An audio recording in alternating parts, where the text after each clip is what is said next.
balers will catch on fire. They're just definitely pests. That's what we like to see. Healthy. 64 is having fuel filter issues. Tractor just died.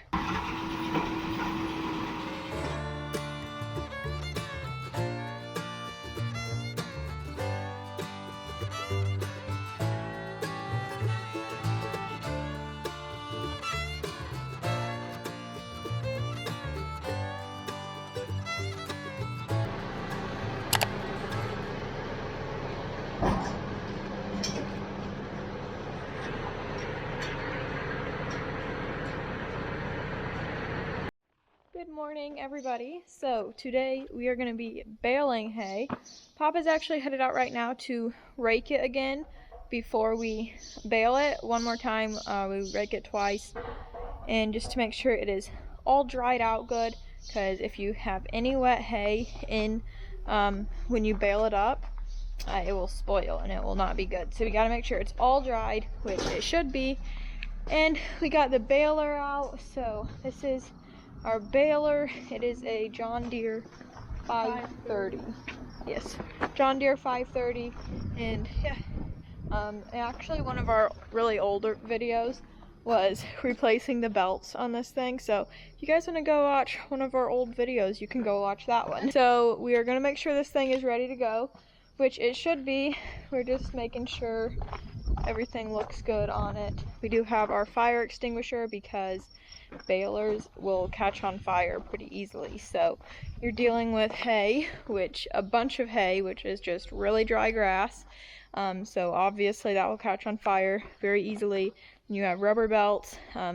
One of these things starts rubbing something, it gets really hot really fast. So you have to make sure we have fire extinguishers ready, and we also have some water and a pickup just in case we need to cool anything down. So that is about it. It should be ready to go to the field.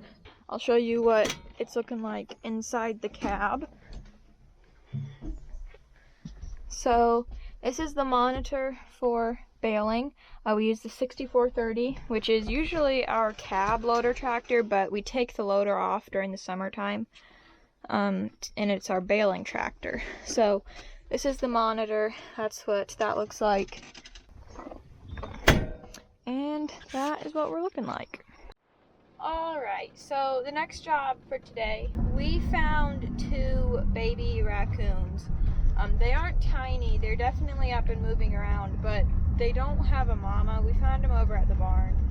And so we're gonna come over here and turn them loose in a nice little creek area. We don't typically like raccoons. They're just definitely pests, but we found these 2 babies and they don't have a mama, so we felt bad for them. So we have some cat food. We're gonna bring them over here by the creek. It's a nice area for them.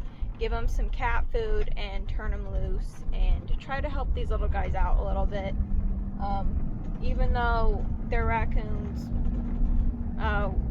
they're babies, and we felt bad for them. So okay, here we are. We made it. There they are. I mean, they're still pretty small, but they're definitely not like helpless. They get around good, and like I said, they're already like growling a little bit, so they're definitely wild animals. We're just gonna take them back here in this grass, and we will give them some cat food and turn them loose.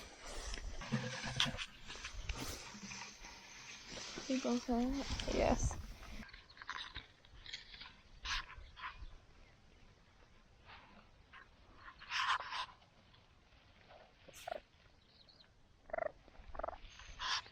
There, they found it.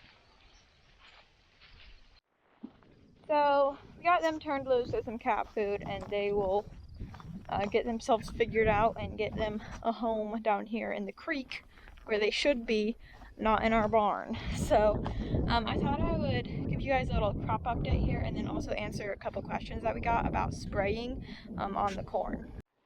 So here's what the corn is looking like. This is one of the last cornfields we planted, one of the later ones. So that's what it looks like compared to my hand. and it's doing good. And you can see all these little weeds coming up. A lot of it's grass, but we sprayed it a little over a week ago, and it is all the weeds are dying, which is really good to see. But one of the questions that we got is, how do we spray on the corn? Does the chemical damage the corn at all? So we sprayed beans before we planted, because the spray that we put on beans is pre-emergence spray, which means you have to spray it before the beans are up out of the ground. If you spray it on the beans once they're up out of the ground, it will kill the beans. But the spray that we put on the corn is not pre-emergent spray, so it is fine to put on top of the corn once it's up. It won't hurt the corn at all. When we buy our corn seed, we know we can pick out what kind of chemical we can put on it without it hurting the corn. So we know what chemicals can go on the corn and what can't, and then we get our chemicals based off of that. So definitely, if you mix up the wrong chemicals and spray it onto this corn, you'd kill the corn. Same with beans. And if you put too much on, it would hurt the corn. But if you mix it up right and you know what chemicals to put on, then yeah, it doesn't hurt the corn at all. As you can see, corn is nice and green and the weeds are dying. So that's what we like to see. So you can see a bunch of weeds dying there. So we definitely did, there's some grass dying. We definitely did a lot of good spraying and just making sure we keep the crops clean. We are now headed out to start baling hay. Dad and Lemuel are in the 64. Papa's finishing up raking. So my lunch for today, I know I'm just like constantly amazing you guys by my healthness and the level of healthiness that, you know, I have achieved. So yeah, lunch for today is Shasta Cola, the off-brand cola, because yeah, we're out of Mountain Dew. The Mountain Dew did not last long. And to go with that, I have cheddar cheese sandwich crackers. So yeah, there is my absolutely healthy lunch.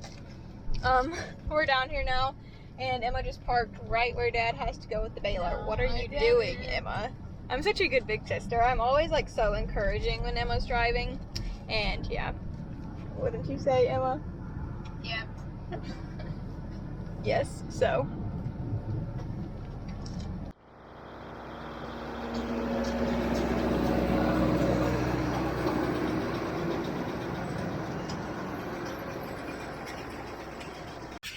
While we're over here, we'll get a soybean crop update. So let me show you. Soybeans are up. They are looking good. So that is what they're looking like. Looking very good. They've grown a lot since I last showed you guys. They're growing good.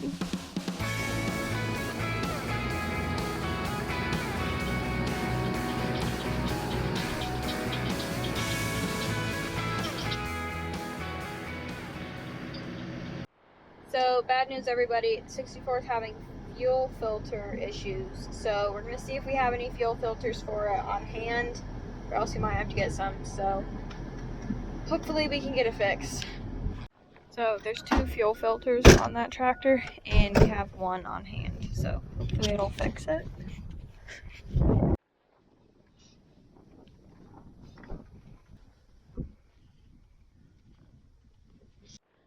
So, like I said, there's 2 fuel filters on that tractor. We had 1 of them on hand, so we replaced that one, and now they're going again. The tractor seems to be running okay, but they just started, so we'll see. Hopefully, it won't mess up again, but we'll see. Okay, well, the tractor survived this location around the hog houses, so now we are gonna head over and to our next spot. And the tractor just died. Not good. Well, it just died, and they let it set for a few minutes, and it started back up, so I guess we need to replace that other fuel filter, but we don't have it, so we're just gonna try to get through today and get this baling finished, and then we'll get it replaced. And it died again. Not looking too good. Well, let it sit for a while, and it's going again. It's lasted a little bit longer this time, so we'll see.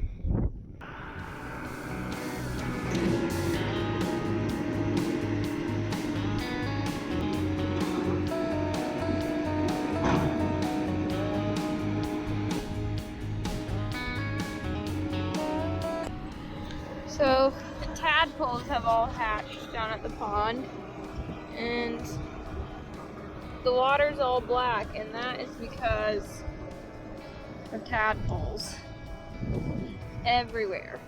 Lots of them.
I just stopped recording and the tractor died. So we're so close to being done too.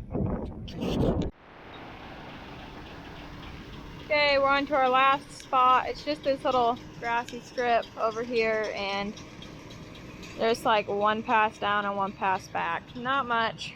This will be our last spot, then we'll be done. Alright everybody, we are done baling hay now. So first cut hay is officially finished, and yeah, hopefully we can get some more hay this year. Hopefully it doesn't get too dry. It's been pretty dry the past couple years actually, so hopefully